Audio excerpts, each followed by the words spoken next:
Hello friends, welcome to my YouTube channel. I am Antima Dubey. Today I am going to teach you class 9th Science chapter 11 Work and Energy के short notes. चलिए शुरू करते हैं। पहले chapter का क्या नाम है? Work and energy. वर्क को समझते हैं, क्या होता है work. Work is defined as a force acting upon an object to cause a displacement.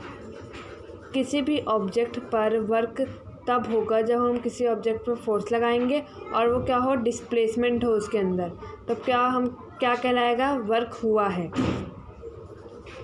It is expressed as a product of force and displacement is in the direction of force. इस कैसे express करते हैं इसको? Product of force and displacement. Work is equals to force and displacement को क्या कहते हैं? Work done. W का क्या मतलब है? Work done on an object. Force का एफ का क्या मतलब है? Force on the object. S का मतलब displacement of the object. The unit of work is newton metre और जूल। जो वर्क की यूनिट है उसे वो क्या है? न्यूटन मीटर, क्योंकि फोर्स की यूनिट क्या है? न्यूटन, और डिस्प्लेसमेंट की मीटर, तो क्या हो गया? Newton metre. और इसको क्या कहते हैं? जूल भी कहते हैं। वर्क डन की यूनिट को क्या कहते हैं? जूल भी कहते हैं, क्योंकि ये साइंटिस्ट के नाम से रखा गया। 1 joule is defined as a amount of work done by force of 1 newton when displacement is 1 metre. 1 joule is defined किससे है? 1 joule amount of work done, जब वर्क डन हो जब हम ऑब्जेक्ट पर 1 न्यूटन की फोर्स लगाएं और डिस्प्लेसमेंट कितनी हो? 1 मीटर हो, तो क्या होगा? वर्क डन होगा। उसे क्या कहेंगे? 1 joule. Sign convention for work done. When both the force and displacement are in the same direction, positive work is done. जब फोर्स और डिस्प्लेसमेंट एक ही सेम ही डायरेक्शन में होता है तो क्या होता है? पॉजिटिव वर्क डन होता है। जब फोर्स और डिस्प्लेसमेंट एक ही सेम डायरेक्शन में होता है तो हम क्या कहेंगे? पॉजिटिव वर्क डन हुआ है। When force act in the direction opposite to the direction of displacement, the work done is negative. जब फोर्स की डायरेक्शन अपोजिट होती है डिस्प्लेसमेंट से तो वर्क डन क्या होता है? Negative. Angle between force and displacement is 180 degree. If force and displacement are inclined at an angle less than 180 degree, the work done is as given as work done is equals to force into displacement. If force and displacement act an angle of 90 degree, then work done is 0. अगर force और displacement क्या हो?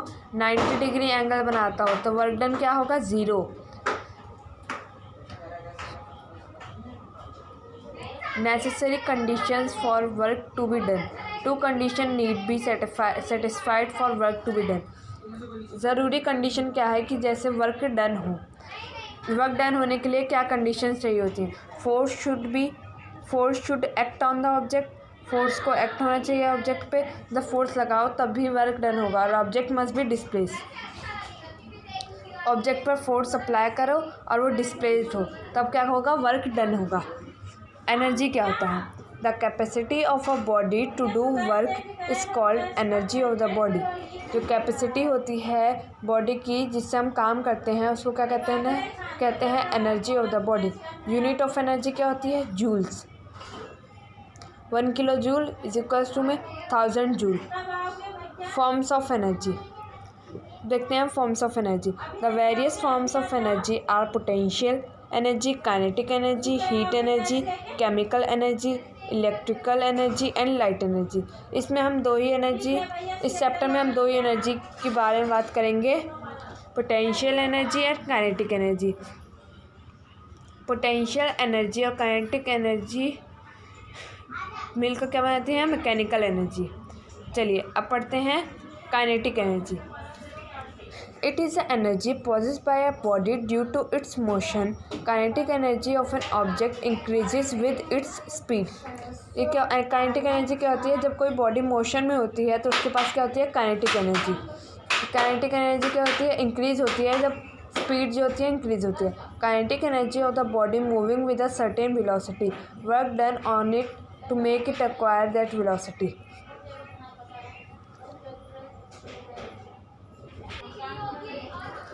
Derivation कर लेते हैं kinetic energy की। Let an object of mass m start from rest and attains of uniform velocity v। एक let कर लेते हैं, एक ऑब्जेक्ट है, उसका मास क्या है m, और स्टार्ट किससे हुआ है, रेस्ट से हुआ है, और उसने क्या है, यूनिफॉर्म वेलोसिटी v को अटेन कर लिया है। After the force f is applied on it, f force के अप्लाई होने के बाद, और जो ऑब्जेक्ट क्या डिस्प्लेस कितना हुआ है, s। That's the work done on the object, f is equals to force into displacement. Let the acceleration produced after applying force on an object due to its on an object. So using third equation of motion we have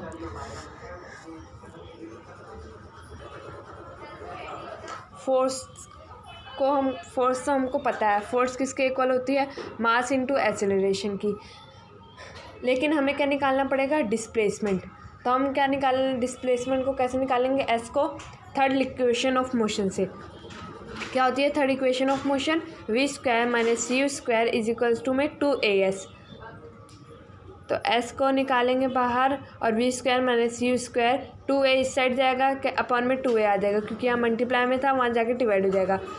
force की value क्या आती है, mass into acceleration. अब value को substitute करेंगे, पहले force की value डालेंगे, मास इंटू एक्सेलरेशन, उसके बाद फिर डिस्प्लेसमेंट की वैल्यू डालेंगे, v square minus u square upon 2a। ठीक है, उसके बाद फिर a से a कट जाएगा, उसके बाद फिर हाफ m v स्क्वायर, क्योंकि इनिशियल वेलोसिटी क्या है, 0। तो वर्क डन किसके इक्वल हो जाएगा, half mv square. Initial velocity 0 थी, इसलिए हमने 0 मान के कर लिया, तो वर्क डन की क्या वैल्यू आई है, half mv square. But work done on an object is equals to में changing kinetic energy. Work done किसके इक्वल होता है, चेंजिंग काइनेटिक एनर्जी। तो हमारी काइनेटिक एनर्जी की वैल्यू क्या आ गई, हाफ mv स्क्वायर, क्योंकि किसके इक्वल होता है, वर्क डन के। अब हम इसके आगे का अगली वीडियो में करेंगे। Thank you, I hope you like my video. If you like my video, please like, subscribe and share my channel. Thank you.